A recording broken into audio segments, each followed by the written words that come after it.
जिंदगी में कामयाब होने के लिए याद रखिएगा, ये मायने नहीं रखता है कि आपने कितना किया, मायने ये रखता है कि आप कितना कर सकते थे। जब लंका में पुल बनाया जा रहा था पत्थरों को जोड़ जोड़कर सीता माँ को लाने के लिए, तो बंदरों के साथ साथ गिलहरियां भी वहाँ पत्थर भर रही थी। इन सबसे कितना पत्थर ही उठेगा।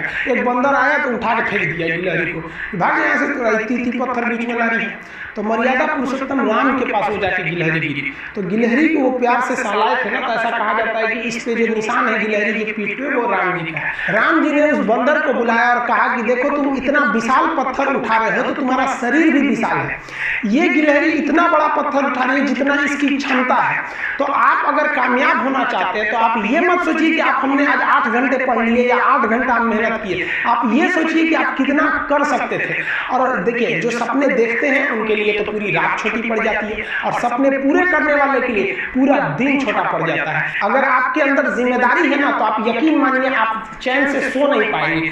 जिम्मेदारी ऐसी चीज होती है जो रातों की नींद छीन लेती है। रात में जगने वाला हर लड़का आशिक नहीं होता। पैसा और समय में तालमेल बिठाना बहुत जरूरी होता है। पैसा कहता है कि तू कुछ करेगा तो हम आएंगे, जबकि लोग गलती करते हैं। लोग कहते हैं कि पैसा आएगा तब हम कुछ करेंगे, ऐसा नहीं है। पैसा कहता है कि तू मुझे आज बचा ले, मैं कल तुझे बचा लूंगा। पैसा बेशक भगवान नहीं है और ना ही आपके साथ ऊपर तक जाएगा, लेकिन पैसा जब तक आपके साथ है ना, तब तक आपको नीचे गिरने नहीं देगा। देखिए, पैसा जीवन में बहुत कुछ है, बहुत कुछ, लेकिन पैसा सब कुछ नहीं है। इंसानियत मायने रखनी चाहिए। समय के साथ आप कभी खिलवाड़ मत कीजिएगा। दुख की बात यह है कि समय बहुत कम है, लेकिन सुख की बात यह है कि अभी भी समय है। लेकिन समय के पास इतना समय नहीं है कि आपको दोबारा समय देगा। वक्त नहीं लगाइए आपको ये निर्धारित करने में कि क्या करना है, वरना वक्त निर्धारित कर देगा आपका क्या करना है। हम सबकी सबसे पहली जो शिक्षक होती है वो माँ होती है, इसलिए माँ का शिक्षित रहना बहुत जरूरी है।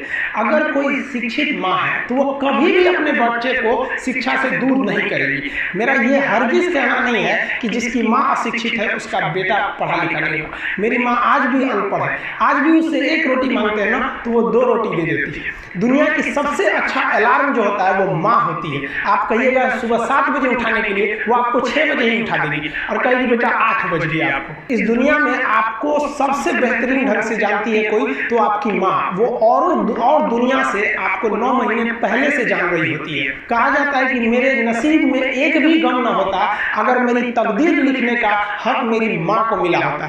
माँ बचपन से पाल के बड़ी होती है। आइए यही ना है छोटका, बड़ा होकर क्या बोलेगा, माई वाइफ माई लाइफ। गजब बबुआ गजब। इतना उम्र पर छोड़ दी रहती माई ने तो कुत्ता नोच के खा गया रहता, बड़ा होकर कहेगा माई वाइफ माई लाइफ। कभी भी माँ बाप से आप ऊंचे आवाज में बात नहीं कीजिएगा, वरना आपको शिक्षित कराने का कोई अधिकार नहीं है। और बाप जो होता है ना बड़ा खुददार इंसान होता है, कभी बोल नहीं पाता। माँ तो बोल भी देती है, बाप बोल नहीं पाता है। जेब खाली रहने के बावजूद मैंने बाप को कभी ना कहते नहीं देखा। इस दुनिया में बाप से रईस इंसान मैंने नहीं देखा। लेकिन इन दोनों को कहते हैं कि आप अपने बच्चे को जी जान से प्यार कीजिए, उसे सोने का निवाला खिलाइए, लेकिन उस पर नजर रखिए दुश्मन की तरफ क्या कर रहा है, वरना एक दिन बिगड़ जाएगा। माँ बाप भी लड़कियों को भेजते हैं हॉस्टल में भेजने पढ़ने के लिए। हॉस्टल जाती है बबनी पढ़ने के लिए, हाथ में घड़ी नहीं, और उधर से जब आती है छुट्टी पे तो 3000 का सोनाटा का घड़ी पहन के। मम्मी पूछती है घड़ी कहाँ से, तो मेरी सहेली गिफ्ट दी है बर्थडे पे। आपको पता चल रहा है सहेली गिफ्ट दे रही है, इतना सहेली का गिफ्ट आ रहा है वहाँ पे। आप नजर रखिएगा वरना एक दिन आप ही पछताएंगे। पिता को भी हम ये कहना चाहते हैं कि आपके दिए पैसे से ही आपका लड़का बिगड़ता है। अगर उसे जरूरत 8000 की है, आप उसे 15000 देंगे तो जेन्युइन है, एक दिन वो आपका नाम खराब करेगा। पैसा ही इंसान को ज्यादा बिगाड़ता है। उसको लिमिटेड दीजिए जितनी उसकी जरूरत है, उससे एक्सेस दे दीजिएगा तो वो फिर बिगड़ेगा।